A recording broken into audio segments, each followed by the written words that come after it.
Olá, pessoal, tudo bem com vocês? Aqui é a professora Juscelia, do quinto ano, e nós estamos aqui para mais uma das nossas aulas. Nós estamos na semana 23, ou 23ª semana, e essa é a nossa aula número 2. Hoje, pessoal, é dia 24 de agosto, terça-feira. Para quem tem o hábito de fazer o registro aí no seu caderno, anote aí o nome da nossa cidade, a data de hoje, o dia da semana e nossas atividades de hoje serão de matemática. As atividades estão lá no nosso livro Aprender Sempre, nas páginas 126, 127 e 128. Então, é da 126 a 128. Nesta aula, os descritores que serão contemplados serão os descritores D2 e D7. O descritor D2 diz o seguinte: identificar propriedades comuns e diferenças entre poliedros e corpos redondos, relacionando figuras tridimensionais com suas planificações. E no descritor 7 diz: resolver problemas significativos utilizando unidades de medidas padronizadas, como quilômetro, metro, centímetro, milímetro e tantos outros. Certo, pessoal? Então, essas serão nossas atividades de hoje. Então, abra o seu livro aí na página 126, 127 e 128 para realizarmos as atividades. Esta é a atividade que está aqui na página 126. Então, você vai encontrar este título, Aula 9, as figuras geométricas. O que vamos aprender na nossa aula de hoje? Nesta aula, vamos analisar, nomear e comparar figuras espaciais, identificar as regularidades, que são as coisas que se repetem, nas contagens das faces, vértices e arestas, e associar figuras espaciais às suas planificações, certo? Então, vamos lá. Cláudia, que é o número 1, estava pesquisando sobre museus e encontrou uma fotografia do Museu do Louvre, em Paris. E ela começou a analisar a entrada do museu e observou que poderia associá-lo a figuras geométricas. Por acaso, pessoal, você já viu uma foto de um lugar parecido como este? Este é um cartão postal da França. A maior parte das pessoas que vão até a França, com certeza, tiram uma foto na frente do Museu do Louvre. E essa é a entrada do museu. Olha só que bonito. Dá uma olhadinha no formato desta entrada. E eu pesquisei aqui, eu vi algumas curiosidades sobre o Museu do Louvre. Além dele ficar em Paris, que é uma das cidades mais charmosas do mundo, ele é um dos museus mais importantes da França e também do mundo. O Museu do Louvre, ele tem mais de 35 mil obras expostas, inclusive a mais famosa dela, que é a Mona Lisa, de Leonardo da Vinci. Tenho certeza que vocês já ouviram falar nessa pintura. É muito conhecida. Vamos observar agora, olha só, o formato. Ó. Vamos observar o formato. Qual que é o formato que nós observamos aqui nesta imagem? Conseguiu observar bem? Então, vamos responder agora as questões. Letra A.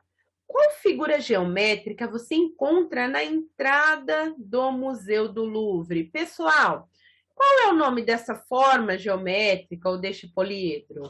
Como ele se chama? Vamos ver se vocês lembram, se vocês vão acertar. É uma pirâmide, olha só, uma pirâmide de base quadrada. Vocês observaram isso? Dá uma observada aí se você acertou a resposta. Letra B. Depois que ela identificou a figura geométrica da fotografia, ela elaborou um quadro para identificar o número de vértices, de faces e de arestas de algumas pirâmides. Ajude Cláudia a completar o quadro. Então, aí no seu livro, ainda na página 126, temos um quadro que nós estaremos preenchendo. Deixa eu passar aqui para vocês verem este quadro aqui. Mas antes de preenchermos este quadro, eu quero relembrar com vocês alguns termos importantes, né? Eu trouxe aqui duas figuras, tem a mesma pirâmide, ó, pirâmide de base quadrada, e eu tenho aqui um paralelepípedo, ou bloco retangular. O que são vértices? São as pontas ou as ligações entre cada uma das arestas. O que são arestas? São estes segmentos de reta, olha só, que ligam, ó, uma vértice a outra vértice. Olha só, aqui eu tenho uma ponta e aqui eu tenho outra ponta. Esta linha aqui, ela se chama aresta, ó. Todas essas linhas chamam-se arestas. E o que são faces? Cada um dos lados da nossa figura. E aqui embaixo nós temos a base, certo? No caso dessa pirâmide, ela tem a base quadrada. E no caso deste bloco retangular, como o nome já diz, né? Ele tem a base retangular, formada por um retângulo, certo? Agora nós vamos preencher a nossa tabela. Aí nós temos aqui os sólidos geométricos, aqui nós temos os nomes de cada um deles, e aí nós vamos completar com o número de lados do polígono da base. Então, olha só, esta base aqui, quantos lados ela tem? 1, 2, 3, 4. Então, é essa contagem que nós vamos fazer. Depois, o número de faces. Olha só, cada uma das faces que nós temos, ó, na nossa figura, no nosso polígono. Vértices. Opa, volta um pouquinho. Nós vamos contar, ó, o número de vértices. Quantas pontinhas como esta, ou encontro entre essas linhas, nós temos? E, por último, o número de arestas, certo, pessoal? Que são as arestas? Olha só, as vértices são as pontas e as arestas são as linhas, os segmentos de reta que ligam cada um dos vértices, certo? Então, vamos começar. A pirâmide, ela é de base triangular. Triangular, eu tenho aqui um triângulo que tem 1, 2, 3 lados. Pirâmide de base quadrada. Na base eu tenho um quadrado que tem 1, 2, 3, 4 lados. E pirâmide de base hexagonal. Um hexágono, ele tem quantos lados? 1, 2, 3, 4, 5, 6 lados. E o número de faces, pessoal? Como que eu encontro o número de faces? É só observar o número de lados que tem aqui na base e colocar mais um. Por quê? Deixa eu voltar um pouquinho.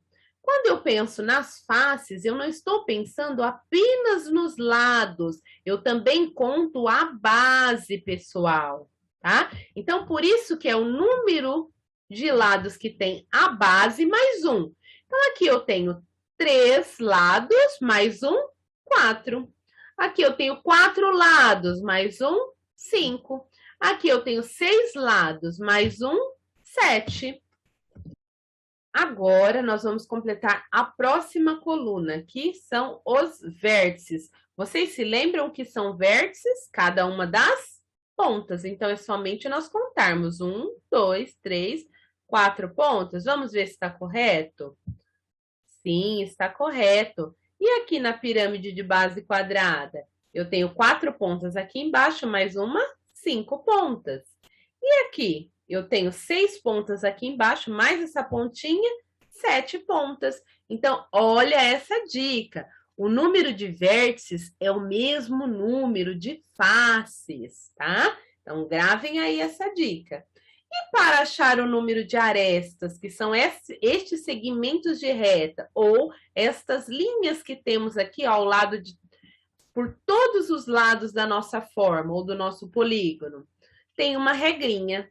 Para encontrar o número de arestas, é só eu observar o número de lados que tem o polígono da base e fazer o quê?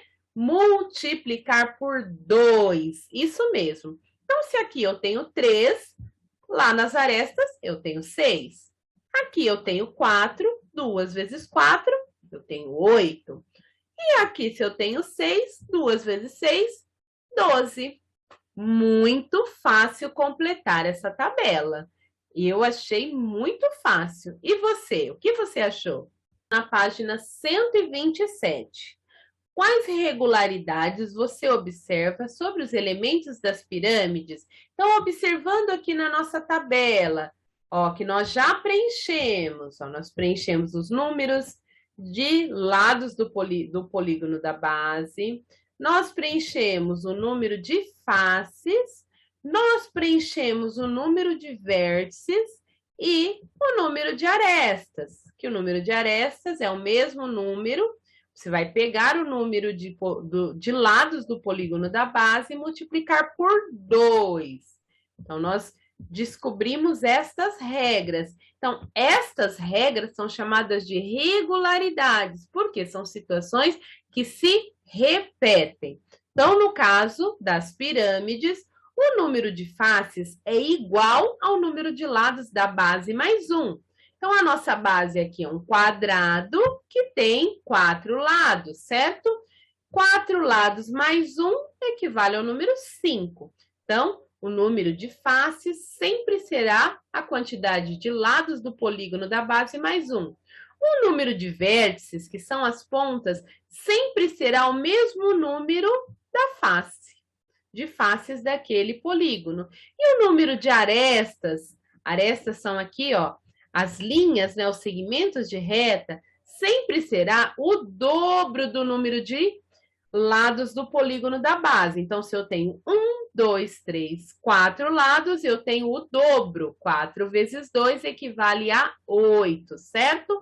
Então, eu quero que vocês pausem agora a videoaula, copiem aí esta resposta da questão C no seu livro, na página 127.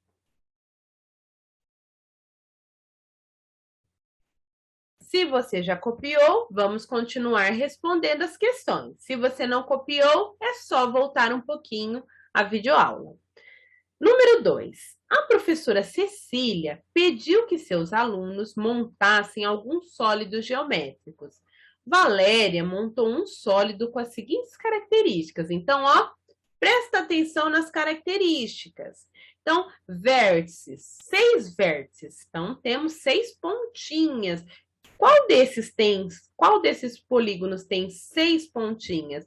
Este aqui já não tem mais, né? Porque, olha, tem 1, 2, 3, 4, 5, 6 desse lado, mais 6 do outro lado. Ele tem 12. Então, já não, esse aqui já não será mais escolhido. Ele tem 10 arestas, ou seja, 10 segmentos de reta. Será que esse aqui tem 10? 1, 2, 3, 4, 5, 6, 7, 8. Então, esse aqui também já não vai ser. Então, o que nós estamos fazendo? Eliminação. Ele tem 6 faces. Então, esses dois já não são, já foram eliminados. Será que esse aqui tem 6 faces? 1, 2, 3, 4 aqui no fundo e 5 faces. Então, não será este também. As faces são triangulares. Então, olha aqui. Neste aqui eu encontro faces triangulares. E a sua base é pentagonal. 1, 2, 3, 4, 5 lados. Então, letra A, de acordo com essas características, qual foi o sólido construído por Valéria? Ah, esse aí ficou muito fácil para responder, né? Depois de todas as dicas, com certeza será a pirâmide de base pentagonal. Por quê? Porque eu tenho uma pirâmide e a sua base tem o formato de um pentágono, ou seja, tem 5 lados, certo? Respondam aí no seu livro, pessoal. Ainda na página 127. Ah, essa eu já até dei a dica. Qual o nome do sólido construído por Valéria? Quem sabe, quem sabe, quem sabe? É uma pirâmide de base pentagonal. Já até tinha dito a resposta, né, pessoal? Letra C. Qual das planificações abaixo apresenta o polígono construído por Valéria? Bom, eu sei que ele tem faces triangulares. Então, este aqui não vai ser, porque ele tem faces retangulares. Então, esse aqui, ó, já está eliminado. Agora, este tem triângulo, este tem triângulo, este tem triângulo. E as bases? Então, os três são pirâmides, só que nós estamos procurando a pirâmide de base pentagonal. Essa pirâmide tem três lados. É uma pirâmide de base triangular. Esta pirâmide tem a sua base tem 4 lados. É uma pirâmide de base quadrada, então também não é esta. E essa pirâmide, vamos ver a sua base? 5 lados. Então, esta é a planificação do sólido que foi construído pela Valéria, certo, pessoal? Anotem a resposta aí no seu livro. Agora nós vamos fazer a última atividade de matemática que está aí no nosso livro Aprender Sempre, que é a aula número 10. Vamos fazer suco? Que delícia! Então vamos lá. O que vamos aprender nesta aula? Vamos resolver problemas com grandezas de capacidade e de massa. Número 1. Depois que acabaram as Olimpíadas na escola, Silvana foi até a casa de sua amiga Marisa para conversarem sobre os jogos que elas participaram. Quando chegou, a mãe de Marisa pediu que elas fossem ao supermercado comprar suco e frios para fazer um lanche. Olha que delícia! Vamos analisar as situações e ajudar as meninas a resolverem cada situação. Então, elas foram ao supermercado e chegando lá, elas viram que uma garrafinha de suco concentrado de 250 ml custava R$ 3. E essa garrafa maior de 1 litro, olha aqui, está na promoção, significa que tem algum desconto. Então, essa garrafa maior de 1 litro de suco concentrado estava por apenas R$ 10,50.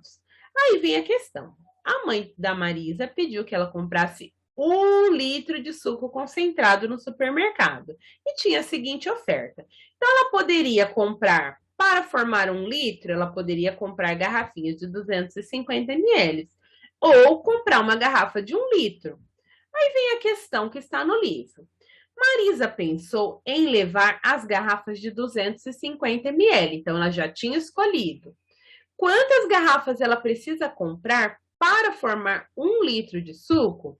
Então, ela precisa formar 1 litro de suco, que equivale a 1.000 mililitros.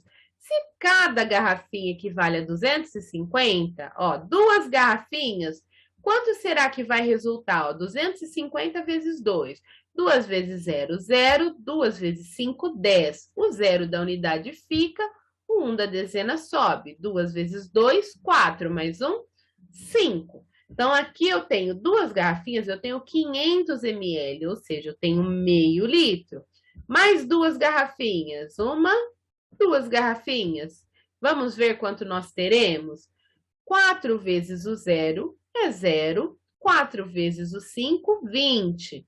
O 0 da unidade fica e o 2 da dezena sobe. 4 vezes o 2, 8. Mais 2, 10. Então, eu tenho 1.000, ou seja, 4 garrafinhas ela precisará para formar 1 litro.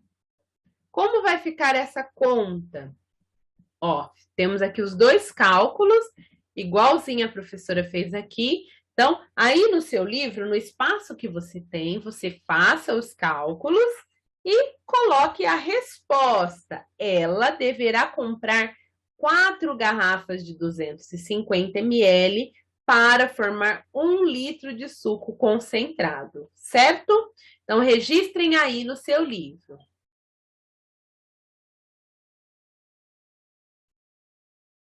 Se você já terminou, vamos responder a questão B. O É mais vantajoso ela comprar garrafas de 250 ml ou de 1 litro? Justifique sua resposta.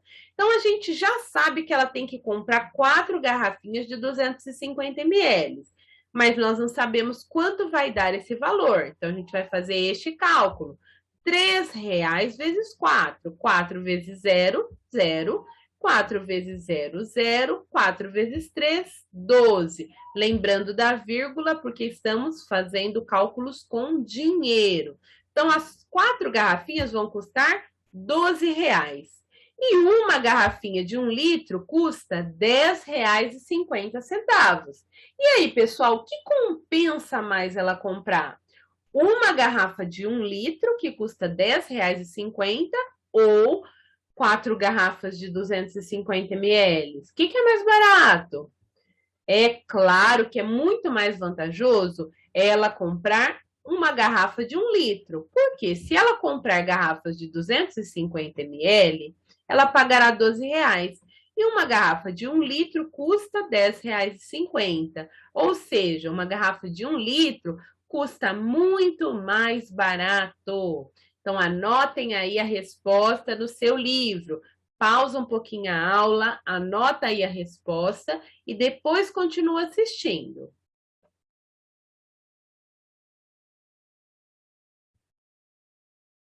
Letra C.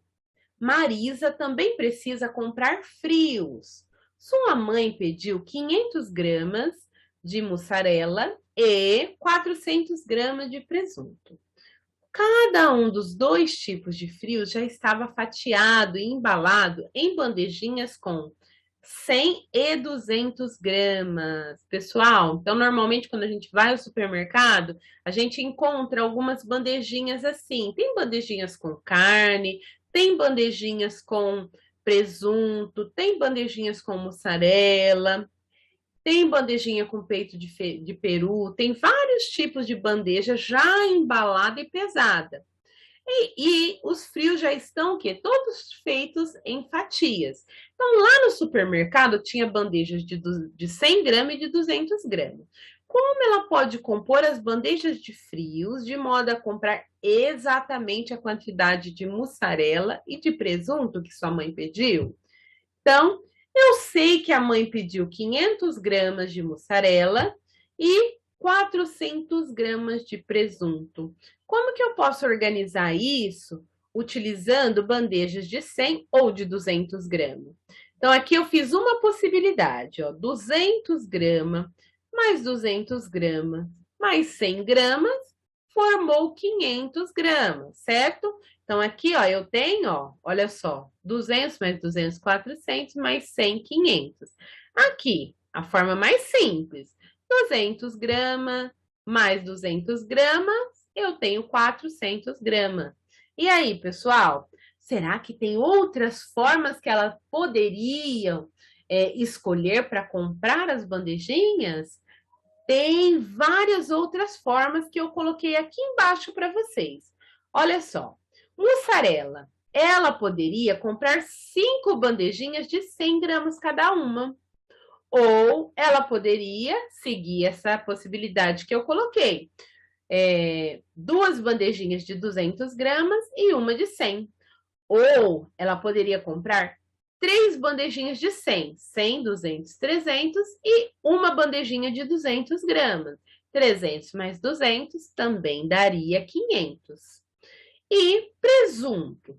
Ela poderia comprar 4 bandejinhas de 100 gramas. 100, 200, 300, 400. Muito fácil. Ou a sugestão que eu coloquei. 2 bandejinhas de 200 gramas. 200 mais 200, 400. Ou uma bandejinha de 200 gramas e 2 bandejinhas de 100 gramas. Então, estas são algumas possibilidades. Vocês podem fazer o registro aí no seu livro da resposta, certo? Se você já registrou as atividades aí no seu livro, ó, excelente. Se você ainda não terminou, Volta um pouquinho esse vídeo, assiste novamente e responda aí as questões no seu livro. E não se esqueça de se inscrever lá no nosso canal Movimento Aprender Videoaulas 5º ano, certo? Um beijo e eu espero vocês amanhã. Tchau, tchau!